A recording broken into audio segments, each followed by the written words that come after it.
Okay, so good morning. Now we are moving to the third lecture of this first week, and here we are going to discuss about the characteristics of an effective performance management system. Now, when we are talking about effectiveness of a performance management system, then we have to see that how we are going to develop a good performance management system. The idea here is that when you are thinking or planning about developing a good system to manage the performance of the employees, groups or the organizations, so you must take care of certain things which is very important. If you do not take care of these things, probably you will not be able to have a good system. So, what we are going to do here is we are going to start with discussing some of these characteristics one by one, and then we will see that what can be done. So, in the next lecture again what we are going to do is we are going to discuss about the characteristics. So, when we are going to talk about the characteristics, and we have before that we have talked about that what is performance management system. So, any performance management system which we would call as PMS. So, this PMS will have certain characteristics if you want to see that this PMS is going to be effective. If it is, if you do not want an effective PMS system, then it is all right. Otherwise, you have to see that how you can go about developing a good performance management system. So, what we are going to discuss about the characteristics of the performance management system. Say for example, you want to see that your performance system is reliable or consistent. You want to see that it is meeting the objectives, right. You also want to see that people are happy and satisfied with the way the performance is measured, right. So, there could be lot of issues related to performance management system. So, that is why we are going to talk about this kind of thing again. So, that we are going to discuss about these issues in detail. Okay. So, we are moving from the we are talking about this characteristics of the performance management system, and we want to make it effective. The process here is that we will discuss some of these characteristics like 1, 2, 3, 4, 5, 6 whatever it is, and then we need to ensure that this performance management system which is basically a part of the HR, and then how it is going to be aligned. So, this is what we are proposing here in this case when we are talking about performance management system as such. Okay. So, we are moving to the next part, and then we are again going to see that how we look at this. So, we are going to start with this. So, now if you look at this, it talks about a number of characteristics like it has to be congruent in the strategy, it has to be good enough. It means when you are going to develop a effective performance management system, it is good. It has to be practical, it means that you are able to easily implement it, easily carry it out, makes sense and it does make sense. So, what we are going to discuss now, that we are going to discuss each of these characteristics in detail when I am talking about a good performance management system. So, say for example, the first characteristics that it has to be congruent with the strategic plan of the organization, right. It means if you remember we talked about that if you are going to develop a good performance management system, you need to see that first of all you are going to plan about the individual and make sure that this individual plan is going to be aligned with the group plan, and then you have to see that how it is going to meet the strategic objective of the organization.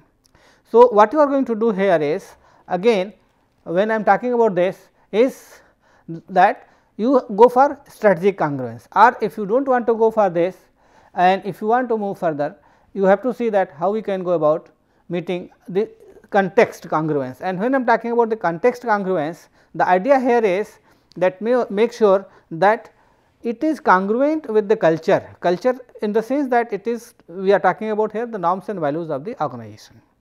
Not only norms and values of the organization, but it is we also need to look at it that how it is going to be congruent with the place where it is located or the broader national culture. Okay. So, when we are going to talk about the culture, especially the culture of the place and culture of the nation is also important, because it provides the context in which any activity is done by the organization. So, when I am talking about context congruence, the idea here is that at the first place you are going to ensure that this system is aligned with the goals and objectives of the organization, where you are going to see that individuals, groups and organizations are going to have a goal which are synchronous in nature, in the sense that individual plans and goals are meeting the group goals or the unit's goals, and the unit goal is congruent with the organizational goals. So, after strategic congruence, when we are talking about the context, so the context actually is very important. The context, especially here we are talking about the cultural context, not the social economic context. So, when I am talking about the cultural context, so the culture of the organization should be such so that it promotes in effective performance management system. So, if say which is developed by the top management. Say for example, if the top management does not want to have a culture where people are going to have a transparent and meaningful system, so you are not going to have a good performance management system. So, basically when I am talking about culture, you have to see that you are focusing on the relationship issues, interpersonal issues, okay, because you have to see that how people and systems interact and relate with each other, how people relate and interact with each other, because this system is to be measured in some way, and this measurement is very important in the sense that the culture is going to be looked into, because the culture is going to affect the way people work in the organization, and this culture also strongly influences the people and their behavior. So, when it comes to performance management, it is very important that we look into these kind of issues. Now, the third thing that we are going to discuss is that what kind of performance management system you want. Okay. It means that everybody who is working in the organization must be evaluated, okay, because it is not that you are going to evaluate only few and you are going to leave out the senior people, or you are going to leave out the shop floor people because you think that their performance does not contribute. So, irrespective of the fact that what everyone contributes across levels, you need to ensure that every person is going to be evaluated by the organization. Okay. So, the first thing is that all employees should be evaluated, including top management, senior managers, junior managers and middle managers, including your staff, okay, whosoever is working in the organization. So, that is the first point. The second point is that you also ensure that what they are doing, okay, because the evaluation of the performance depends upon the responsibility that a person has or is associated with the job, and this comes from job descriptions. So, you need to ensure that when you are going to evaluate tasks, duties and responsibilities of the people that is given with any particular job, you are going to see that how you are going to do it. So, what are you going to evaluate? Both the behavioral part and also the outcome that is measured in terms of productivity or output that you have, and the behavior that how you interact, relate and do all kind of things, because that also contribute to your performance, right. So, it include the performance, okay, for what? For the entire review period, not just a few, because sometimes we see that managers are more interested to look at the current performance and not the entire span of the performance. So, because you have a performance cycle, and in the performance cycle you have to see that the performance is evaluated or managed, whatever you call, for the entire period. So, suppose you have a 1 year of performance cycle. So, for 1 year you have to see what the person has done. Okay. So, this performance should include spanning the entire review period, because that is very important, not just a part of it, okay, or for a weeks or months before the review, because that would give a recency effect, or suppose you are looking only at the first few months, then that is also not good, because in that case you are not evaluating the entire performance, right. So, there are certain issues that need to be looked into, because that is you evaluate everyone. Okay. Evaluation should be based on what a person does in terms of its responsibilities, which include both technical and non-technical issues like behavior and results. Then the entire performance period should be taken into account, okay. And another issue is that you must provide feedback, okay, on positive performance. It means that you have to give constructive feedback to ensure that people are able to improve their performance. If they are not going to improve their performance based on this constructive feedback, it means you are not having a good performance management systems. Okay. So, once you are giving constructive feedback, you are identifying both what are the good things that a person has done and what are the bad things that he has done, okay, and what are the areas where the person needs improvement. So, you are able to identify both, because that would provide an opportunity for further learning and development. Similarly, he can further strengthen his competencies in those areas where he is already doing very well, right. So, thoroughness is very important, and make sure that it is thorough. Then we are going to next discuss the next issue, which is related to practicality. Now, when I am going to talk about practicality, it means that you have to have a system which is easy to implement in the organization, right. And this practicality has to be looked into from various criteria, like what is the cost of implementing a performance management system and how much time you are going to take up to implement this particular system. Since it is an early, most of the organization, you have a performance cycle within which you are going to have it. So, many companies have gone for what you call a automated performance management systems, where they have developed systems and software to make it less expensive, and then it is easy to use and fill up these forms. You can have access to it because it is available provided you have the systems, right. So, it is very important to go for a system which is less expensive, because any activity that you are going to perform has a cost. So, implementing a good performance management system has to be made cost effective. Make sure that it is easily available to people who are part of the process or who are into the evaluation.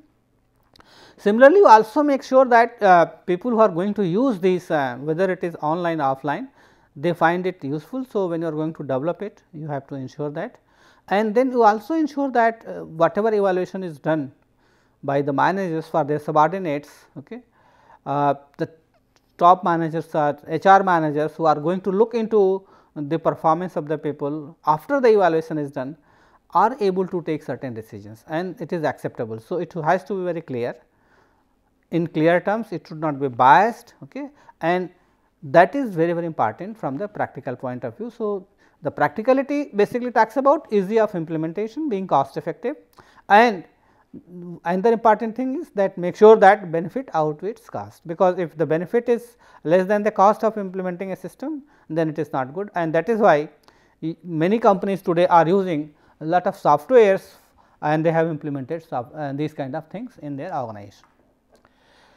Now, another important point is that you have to think about it, that does it make sense to have a performance management system in the organization?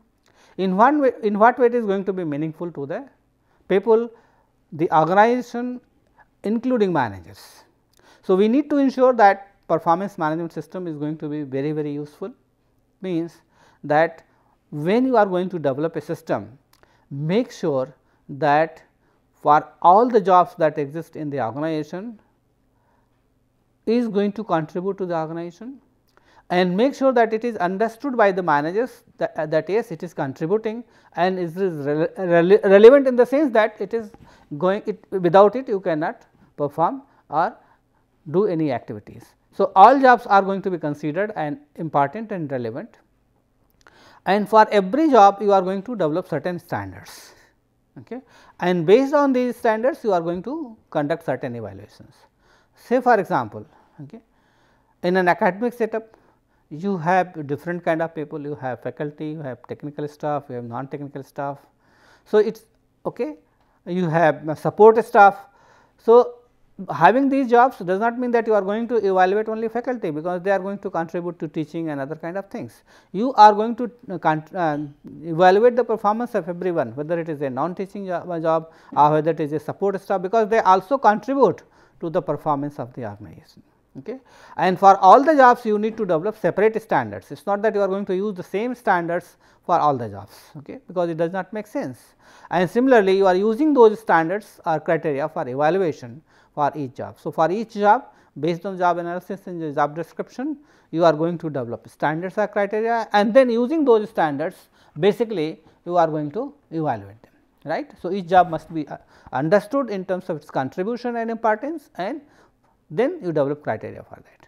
Now, what you are going to evaluate? So, when you are going to assess the performance, okay, you are not going to evaluate it on the basis of what a person is not able to do, but what he is able to do, in the sense that, see, when you are going to do a job, it is necessary that you are going to evaluate the person's performance which is within the control of an employee. there could be a number of factors which is not under the control of the employees. So, in that case, if you are going for this, probably you will not be able to evaluate properly. Say for example, if you want to evaluate a salesperson's job, right, in terms of his performance. So, you have given certain targets to meet, which will become the standard for evaluation. Now, these performance targets based on certain external factors as well, which may not be under the control of the employees, like if the economic conditions are not good, there is a recession and the person is not able to meet the sales target, should we say that the person has performed not well? It means that you have to identify only those factors which are important, which contribute to his performance and how it is facilitated. So, the idea here is that you are going to emphasize what is under the control of the employees. Those factors which is not under the control of the employees should not be assessed, because the individual has no role there. Similarly, how frequently you are going to evaluate performance. Okay. In normal terms, you will find that in most cases performance is evaluated annually. In some cases it could be in 6 months, in case of probationers it could be 3 months, after which you are going to evaluate. Okay. So, when you are going to evaluate performance on annual basis, would you call it a good exercise? That becomes an annual performance appraisal, but if you really want to manage a performance in a meaningful way, you should go for continued evaluation, and that is why you will find that many organizations today go for regular evaluations. They do not depend upon annual performance evaluations. Okay. Using appropriate methods, observations of the employees, keeping track of the employee's performance on a regular basis, you can see that how well the person is performing. Okay. And that is why you will find that many IT companies or even other companies also have moved from annual performance reviews to regular performance reviews. So, on almost on a weekly basis or daily basis, you can say their performance is being monitored to ensure that they are able to achieve the performance level which is desired. And you also need to ensure that whether the system is going to help them to grow and develop themselves or not. Okay.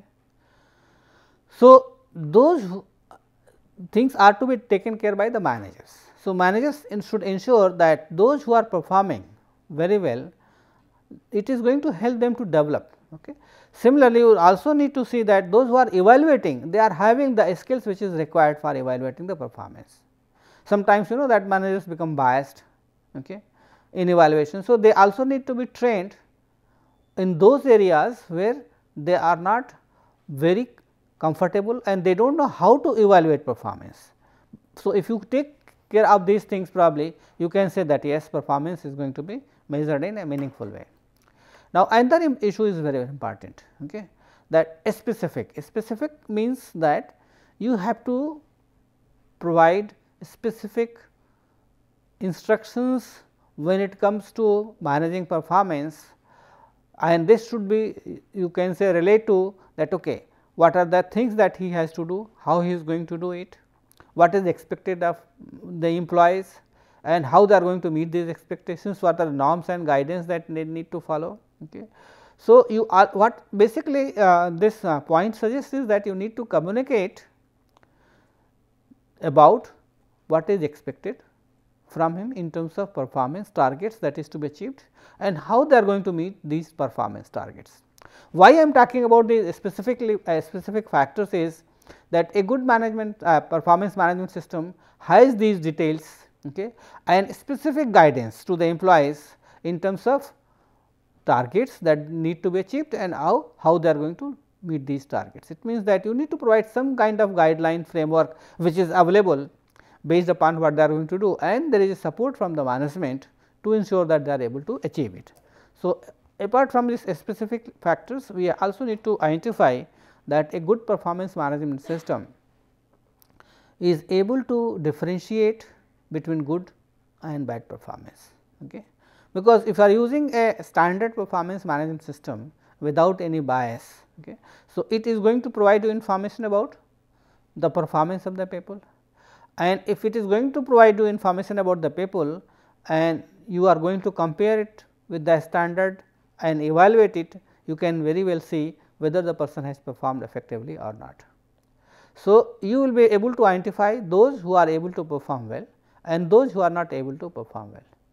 For example, as a teacher, when I am going to teach my students, I can clearly see after the examination is over that okay, these are the students who have done well, it means that they have performed well, okay, and these are the students who have not been able to perform well. Provided I am going to use a reliable assessment tool to ensure that there is no bias and everybody has been treated equally.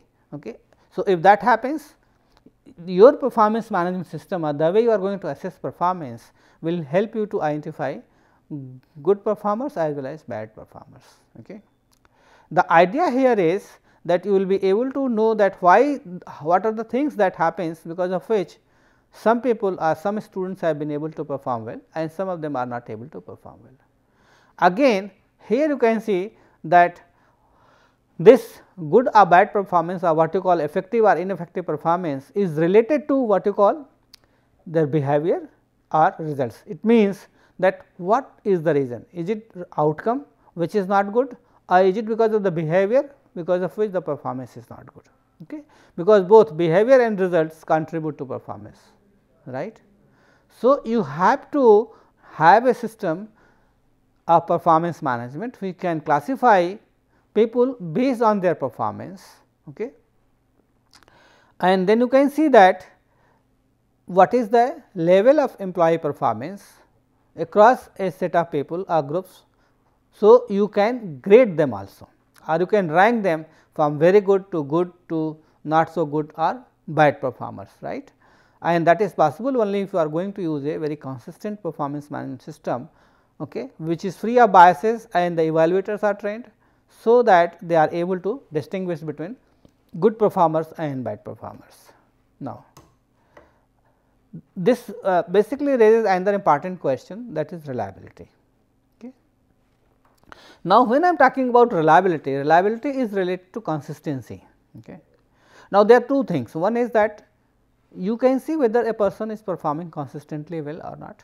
It means that his performance can be said to be reliable, right.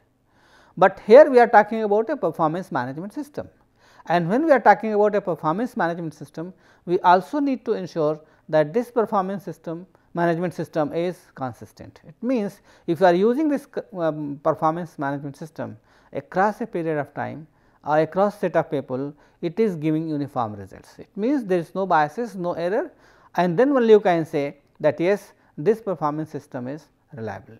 So, how you are going to ensure that the system is reliable and giving consistently good results or bad results, right. If you are going to administer the same performance management system over a period of time and you get more or similar results, then you can say yes, this performance management system is good. Okay. Or suppose this performance management system is implemented or administered and executed by different sets of managers.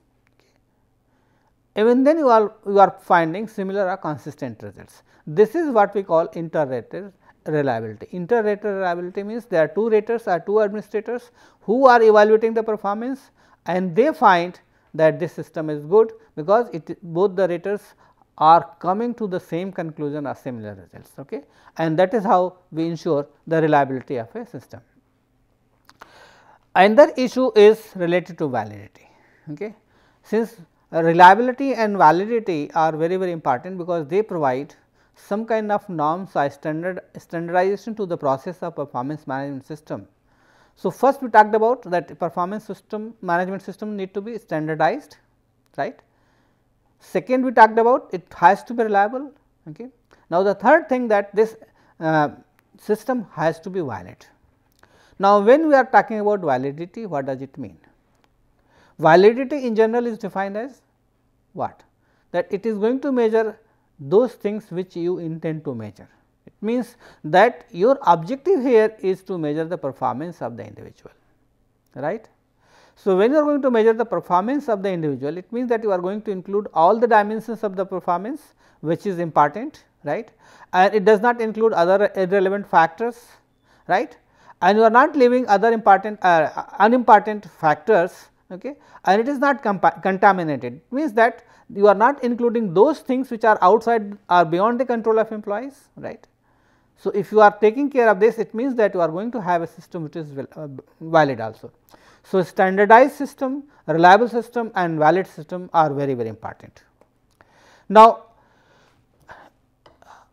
once the system is standard, reliable and valid, then we can talk about that this system is going to be acceptable to all the stakeholders in the process, whether it is subordinates or the senior managers or line managers who evaluate or even HR managers, right. It is possible only when you are going to have a system which is reliable and valid. That is one thing, that is related to acceptability. It means that their perception about a performance management system has to be seen in such a way, so that they find that yes, it is free of error, it has full accuracy, it is reliable, it is valid and it is considered to be fair by everyone, right. So, how do you know that the concept this system is going to be considered as fair? So, here we talk about justice, it means fairness. Justice basically talks about your perception of fairness, right. It means we are talking about that the system is fair. Now, here we are talking about 4 different type of justice, like first is distributive. Distributive justice suggests that yes, you are going to evaluate and reward based on what the person has done, right. So, it has to be proportional, your performance is linked with the reward. So, you are distributing reward depending upon the performance. Similarly, if you have adopted a process which is fair enough, right, which is reliable and valid, it means that you have gone for a standard process. It talks about procedural justice, right. Third is interpersonal justice. It means that you need to ensure that design of the performance management system and the way it is being implemented, okay, it is free of any kind of subjective biases. So, there is no interpersonal factors which comes from the supervisor is affecting, right. So, that he is free of all kind of biases. And then information, it means it talks about communicating expectations and goals, providing feedback, okay, so that you are able to justify any decisions that you take based on the data on performance. So, that talks about informational justice. Now, we have talked about that yes, it has to be acceptable and fair, and then it should be inclusive. Inclusive in the sense that the data or the source of data for performance can be obtained from different sources. It could be coming from employees, it could be coming from the line managers, it could be coming from peers, okay, and then you have to get this data or input from on a continuous basis. Okay. So, if you are going to include more stakeholders, probably you are going to have better perception of the performance of the employees. Okay. So, everybody who is a party to the decision making process or who is involved in some way with the performance management system are those stakeholders who are going to be affected by the outcome of the performance management system should be made a party to the performance management process, right. And here also you can include employees, because employees are being evaluated, okay, based on their behavior and results. So, you need to ensure that the input is coming from different sources regarding their behaviors and also the results. Now, another issue is that when you are going to collect data from different sources, you also include employee in the process, what you know as self appraisal. Okay. So, if you are collecting data from different sources, from all the stakeholders who are a part of the process, maybe supervisors, line managers, even individuals, then you are going to make this process more inclusive in the sense. Then make sure that it is open. It means that there is nothing, no hidden agenda that is involved for behind evaluating a performance management or having a performance management system. Okay. So, the idea here is that you are not going to have any kind of secrets. So, when you are evaluating performance and giving regular feedback to the employees on a regular basis, so that employees understand, okay, this is how I can go about it.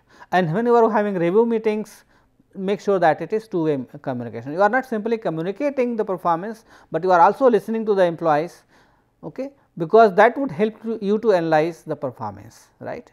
And make sure that you are going to communicate your standards clearly on a regular basis based on facts with honesty and an open mind. So, that the employees think that yes, this performance management system is very very open, because there is no hidden secrets and he can rely upon that.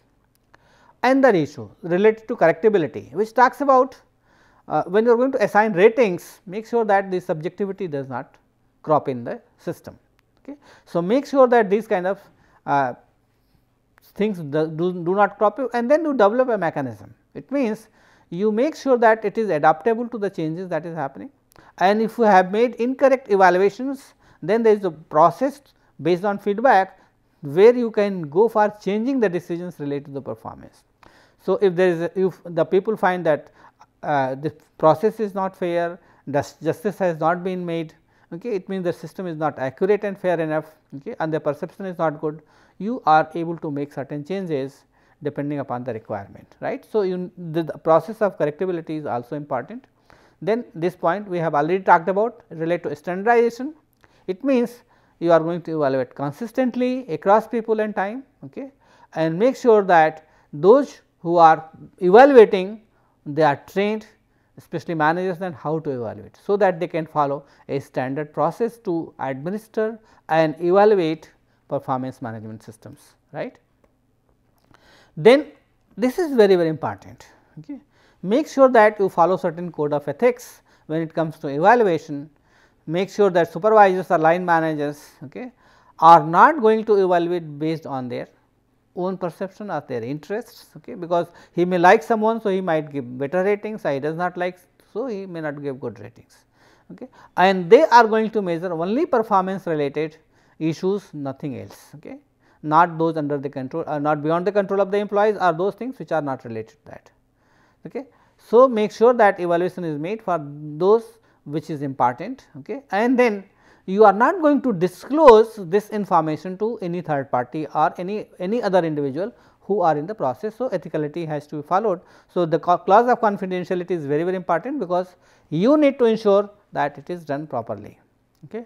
Now, finally, you have to ensure that any performance management system is integrated with any HR and development activities.